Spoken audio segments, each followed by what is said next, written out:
राधे राधे दोस्तों, कैसे हैं आप सब। दोस्तों, हमारे YouTube चैनल पर आपका स्वागत है।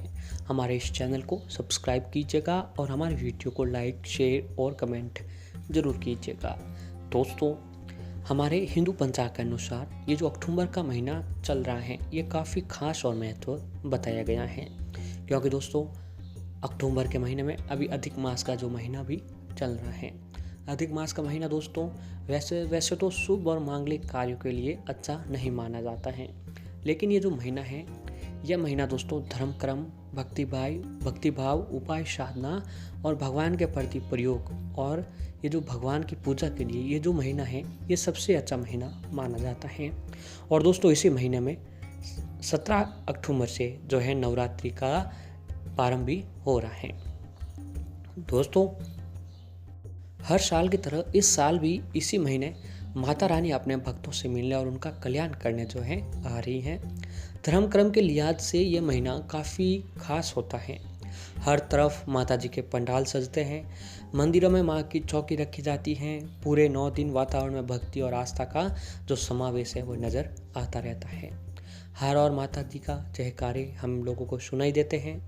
माता के भक्त उनकी आस्था में डुबकी लगाते हैं। और इस साल शारदीय नवरात्रि जो है दोस्तों 17 अक्टूबर शनिवार के दिन से शुरू हो रहे हैं। नवरात्रि में पूरे 9 दिनों तक माता की पूजा होती है और कहा जाता है कि इन 9 दिनों में माँ की विधि विधान से पूजा करने से माँ अपने भक्तों की जो है सारी मुरादें पूरी करते हैं। दोस्तों, शारदीय नवरात्रि में घट स्थापना मुहूर्त कुछ इस प्रकार है। हिंदू पंचांग के अनुसार इस दिन आश्विन मास के शुक्ल पक्ष की प्रतिपदा तिथि के दिन घट स्थापना का जो शुभ मुहूर्त है वह समय प्रातःकाल सुबह 6:27 से लेकर 10:13 तक का रहेगा। वहीं घट स्थापना के लिए अभिजीत मुहूर्त प्रातःकाल 11:44 से लेकर 12:30 बजे तक का रहेगा। दोस्तों, नवरात्रि में होती है माँ दुर्गा के 9 रूपों की पूजा। तो नवरात्रि के 9 दिनों माँ दुर्गा के 9 रूपों की आराधना भी होती है।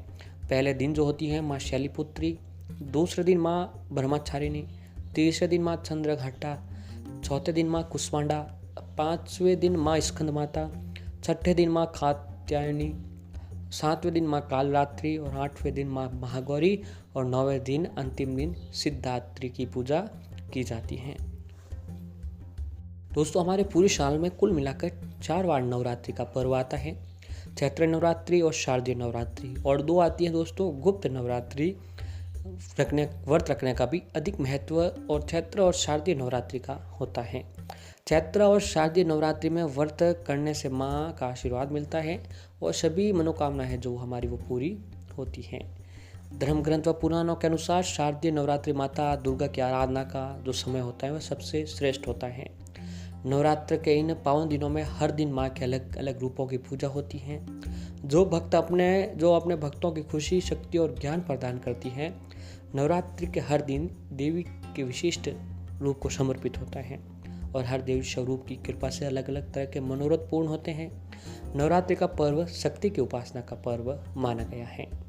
तो दोस्तों, ऐसे ही आप भी चाहते हैं कि इस नवरात्रि पर माँ दुर्गा आपके घर पर पधारे और आपको आशीर्वाद प्रदान करे। तो दोस्तों, आपको एक काम करना है कि नवरात्रा शुरू होने से पहले आपको अपने घर पर ये अगर आप कुछ चीज़ें होती हैं जो माता दुर्गा को सबसे प्रश्न करने वाली चीज़ें होती हैं, तो दोस्तों अगर मात्र आप अपने घर पर ये चीज़ें ले आते हैं तो माता दुर्गा आपसे बहुत ही जल्द प्रश्न होगी और वे आपके घर पर जरूर आपके घर पर पधारेंगे। तो दोस्तों, नवरात्रि में इनमें से कोई भी एक सामान या चीज़ नवरात्रि के शुभ मुहूर्त पर अपने घर पर ले आए। इससे दोस्तों आपके घर पर माता दुर्गा जी का जो आगमन होता है वह जरूर होता है। तो आइए जानते हैं कि इस नवरात्रि में हमें कौन सी चीज़ें अपने घर पर ले आनी चाहिए। दोस्तों, शारदीय नवरात्रि में देवी का आशीर्वाद पाने के लिए किसी भी दिन आए या फिर आप उससे पहले आपको अपने घर पर कमल का फूल ले आएँ। कमल का फूल माता लक्ष्मी जी को बहुत ही प्रिय होता है। इससे घर में आ रही धन संबंधी जो परेशानी होती है वो दूर हो जाती है। अगर आप चाहते हैं कि आने वाले साल तक माँ दुर्गा की कृपा आप पर बनी रहे, तो आप एक काम कर सकते हैं कि नवरात्रि से पहले सोने या चांदी का सिक्का अपने घर ले आएँ घर में धन संबंधी दिक्कतें आती रहती हैं तो घर की तिजोरी में लाल कपड़े के साथ कौड़ी रखकर बांध दें। इससे भी माता लक्ष्मी जी का जो स्थायी निवास होता है वह आपके घर पर बना रहता है। और ऐसे ही नवरात्रि के दिनों में घर पर कमल पर बैठी हुई जो माता लक्ष्मी जी की तस्वीर होती है, मूर्ति होती है, वो भी आप अपने घर के अंदर नवरात्रि से पहले लाते हैं। तो ऐसा करने से भी जो आपकी मनोकामना होती है वह भी माता लक्ष्मी जी बहुत ही जल्द जो होते हैं पूर्ण करते हैं। और ऐसे ही दोस्तों कुछ काम ये भी हैं।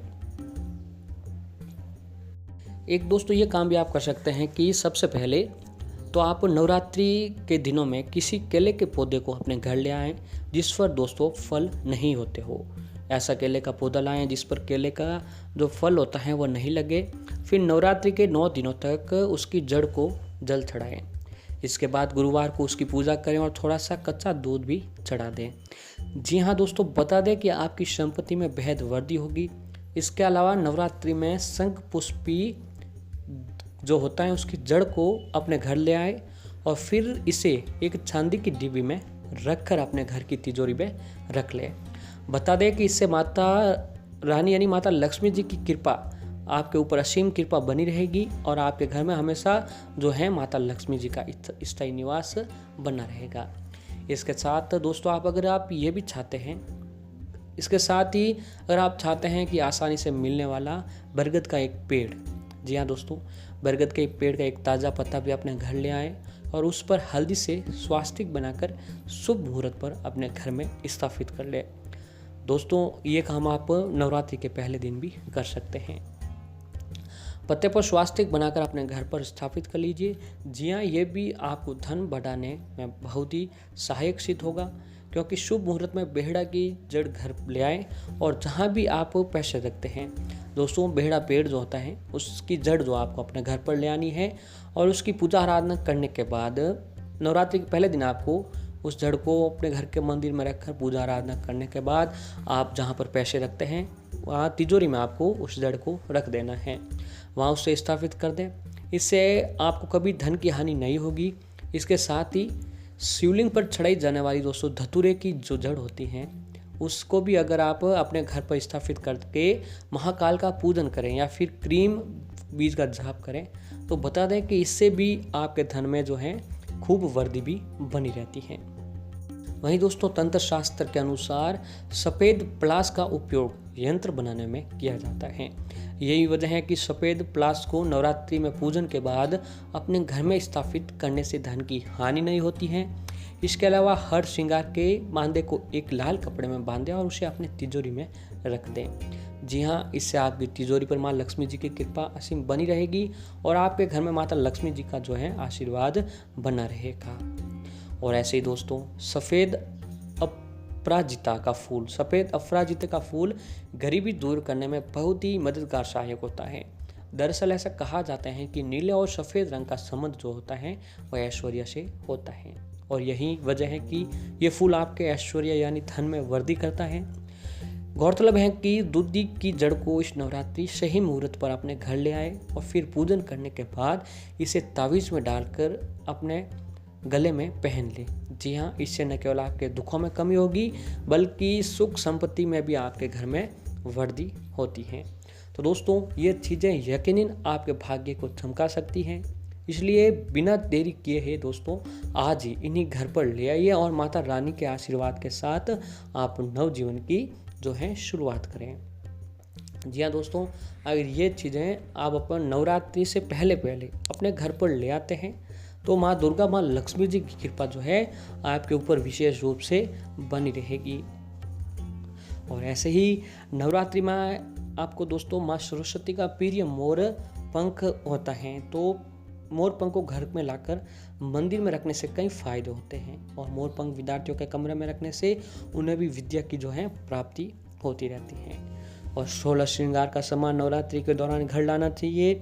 उसे घर के मंदिर में स्थापित करने से माँ दुर्गा की कृपा आपके घर पर हमेशा सदैव जो है बनी रहती है। और नवरात्रि के दौरान में पूजा के दौरान आपको घर में सोने या चांदी का सिक्का लाकर उसको पूजन में रखकर माता लक्ष्मी जी की, देवी दुर्गा जी की पूजा करना है।